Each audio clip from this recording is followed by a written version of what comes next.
Nakaganyan na.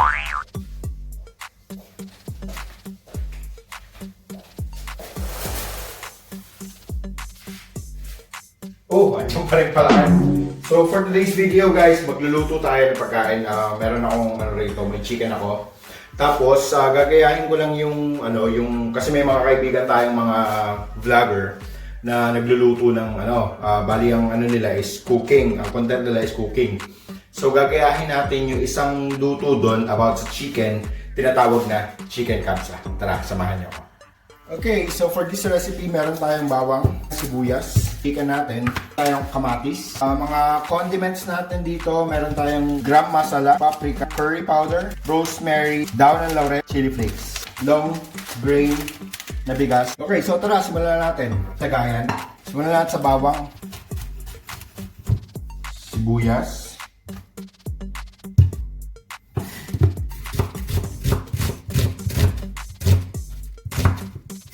ito nagpapayak sa atin kahit wala tayong problema no? Kamatis, ilang piraso, pwede na to. Hatiin lang natin sa gitna, pwede na yan. So yan siya, pwede na yan. Tapos yung manok natin, lagyan lang natin na score para pumasok sa loob yung yung lasa niya. Yung rice natin, mamaya natin yan. Condiments natin, mamaya yan. Igisa muna tayo.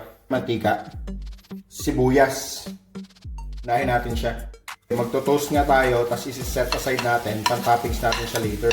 Set aside muna natin yung iba, pang-toppings natin mamaya sa final touch ng pagkain natin.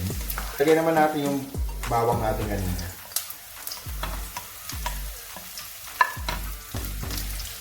Lagyan natin yung kamatis natin. Okay, pwede ko na rin ilagay yung chicken ko rito para at the same time habang nagigisa ako, yung lasa ng panggisa ko is pumasok na rin dito sa sa manok natin. Ayun, ang ganda oh. Parang pwede na ganito lang eh, huwag na natin artihan no. Pwede na natin siya lagyan ng ng pepper, paminta. Lagyan na natin siya ng ng mga taong ayaw pang umamin. Paminta. Paminta. Lagyan na natin siya ng patis. Patis na dapat patis. Dala ko pa yan galing Pilipinas. At syempre, ano pa ba to? Ano pa ba to? Ano yan? Ano yan? Ano yan? Pampalasa yan, syempre. Halo lang ng halo. Halo lang ng halo. Baliktad ulit. Kita nga, may toasted na yung chicken natin. Tapos habang ginigisa natin yung yan, yung mga panggisa natin, kumakapit na yung lasa niyan dyan sa manok. Pumapasok pa sa loob dahil nga nilagyan natin na score. Yung mga score na 1-0, 2-0. Chicken. I-ready na natin yung mga condiments natin dito. Ano bang lalagay natin? Siyempre, dahon ng laurel. So dahil konti nga lang to, konti lang din nilalagay natin. Lagyan na natin ng ng paprika. Normally talaga kapag nagluluto ka, i-measure mo to.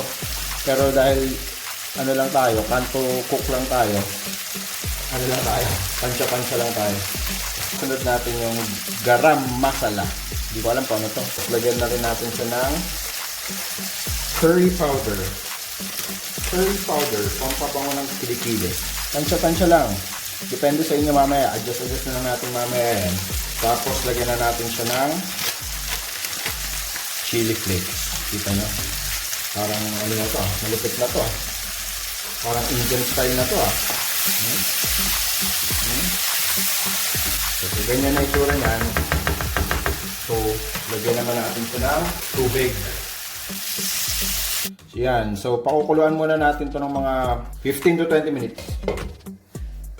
Okay, nag-start na siya kumulo, no? Tignan nyo naman itsura niya, no? Tignan nyo na rin yung amoy ng bahay namin dito. Amoy curry na. Balik na rin natin. Tikman natin yung lasa ngayon.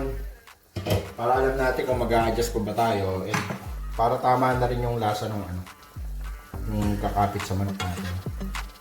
Medyo matabang pa siya, no? So lagyan natin siya ng asin. Kulang pa sa lasa. I think dapat dagdagan pa natin yung mga powder natin. Chicken cubes. Tadang! Yan. Dito ko na nabili ito. Isa lang lagay natin. Pwede na yun. So, dagdagan pa natin ng curry powder. Yung garam masala kanina. Paprika. Ayan. Yun, pulang-pula oh. Indian na yung amoy ng bahay namin dito. Tikman na natin siya. Tikman natin yung chicken. Kung ano na ang lasa niya. I mean yung sauce niya. Okay na siya. Ngayon naman, kunin natin yung chicken. I-drain lang natin konti para yung sauce. Kasi nga, i-oven natin siya. Tingnan nyo. Look at that. Tapos, lagyan natin siya sa oven. Oven natin siya for I think mga 15 or 20 minutes or hanggang ma-roast siguro yung ano niya. Hanggang sa ma-roast yung itsura niya. Natin siya. Yan. Okay. So, todo na natin. 300 degrees. Tapos, taas baba. So, mga 20 minutes din. Punta natin hanggang sa ano. Tapos, ito, nag-prepare na ako ng bigas. Kasi nga, yung bigas, i-diretso na natin siya dito. So, parang ang pang-saing natin sa bigas dito is yung sabaw na nung pinagpakuluan natin. So, imaginein mo yung lasa ng kanin mo na ganito na. Ganito mo niluto. So, parang may mo, parang swabing-swabe lang, di ba? So, mga 2 cups to. Normally, sinasayang ko mga 1.5 para sa isang isang kain ko. Pero ito 2 cups kasi parang magbubudol fight ako nito mamaya eh. So, lagay na natin siya. So, habang inaantay natin maluto yung kanin, at the same time, inaano na rin natin yung chicken natin sa baba. Naka-oven na rin siya. So, hintayin na lang natin, no? Okay, I'll be back. Okay, tingnan natin ngayon yung kanin natin kung anong tsura. Halo-halo lang. Actually, pwede pa natin lagyan to ng ano yun, patatas, tsaka ng carrots, no? Or comment down below kung anong tingin nyo pwede pa natin ilagay dito. Try nyo rin to, no? Comment din kayo kung ano, tingin nyo. Pero syempre, pwede naman tayo magluto-luto dito. Pero syempre, kung ano lang yung mga available sa mga mabibili natin sa mga grocery dito. Pwede naman tayong dumayo sa mga Asian store pero pag may marami tayong oras. So balikan natin siya, no? Mamaya. Te! Ang itsura ng kanin natin. Oh. Te! Slow fire na yan, ha? Slow fire na yan. So parang sinain lang. Ngayon, iinin lang natin. Te! Okay, so silipin naman natin yung chicken natin kung ano na itsura niya, no?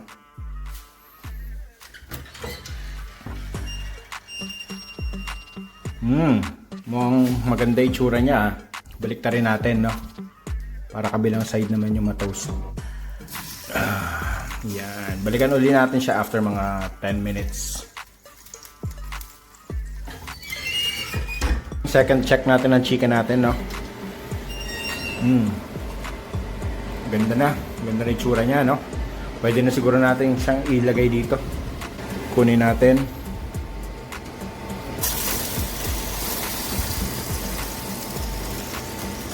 Uy, ang ganda. Patong natin. Patong na siya dyan. Tapos lagay na natin yung sibuyas natin, no?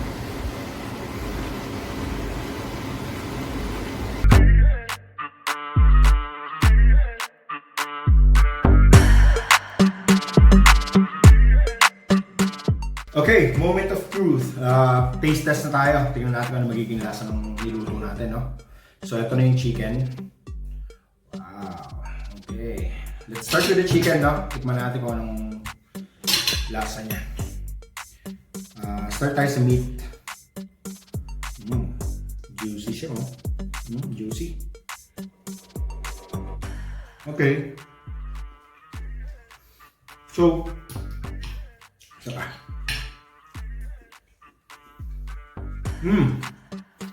So kung ano yung expect natin na lasa, yun yung naging lasa niya. Wow! Explain ko. Medyo salty siya, pero hindi yun sobrang maalat. Yung meat niya hindi masyadong dry, kahit in-oven natin siya para mag-roast. Yung lasa ng curry, yung lasa ng condiments natin, lasang-lasa siya.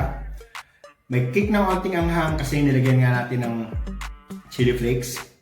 So, overall, malambot din yung chicken. Juicy. Okay? And, tikman naman natin ngayon yung rice. So, ito yung rice.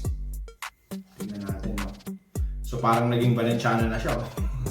Haluin natin. Haluin natin. Kasama nung yung mga tinapings natin kanina sibuyas. Ilugin lang natin siya para hindi magmukhang Valenciana. Okay, so yeah, ito. Taste test. Manilaw-nilaw. Kitang-kita yung curry powder. Yung curry flavor niya. So, tikman natin rice lang, plain.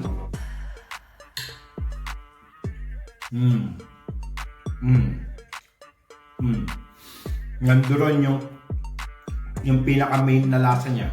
Well, apparently, dun talaga mapupunta yun.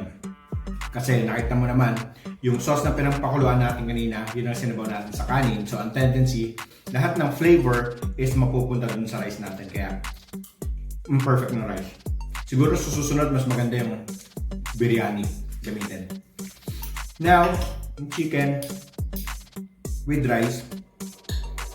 Buo-buo pa yung kamatis dyan, no? Pati mga sibuyas natin. No?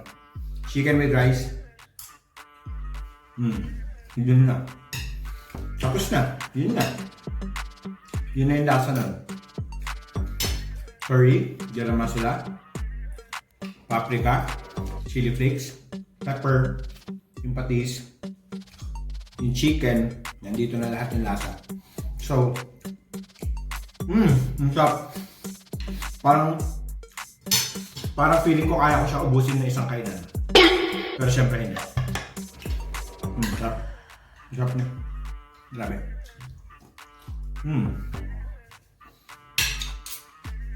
Chicken kabsa inspired. Nga pala, kung gusto niyo makita kung saan ko binase yung yung niluto ko na to, i-post ko yung link sa baba. Tapos, tignan niyo rin yung mga tropa ko na nagbo-vlog, food content.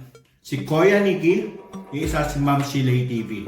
Nandiyo dyan, tignan nyo. Kuya Nikki, Ma'am Shilay TV.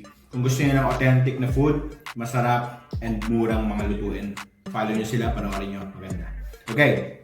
So, sisibog na ako ha. Hanggang dito na video ko. Thank you sa pagsubaybay, and goodbye, Primo TV.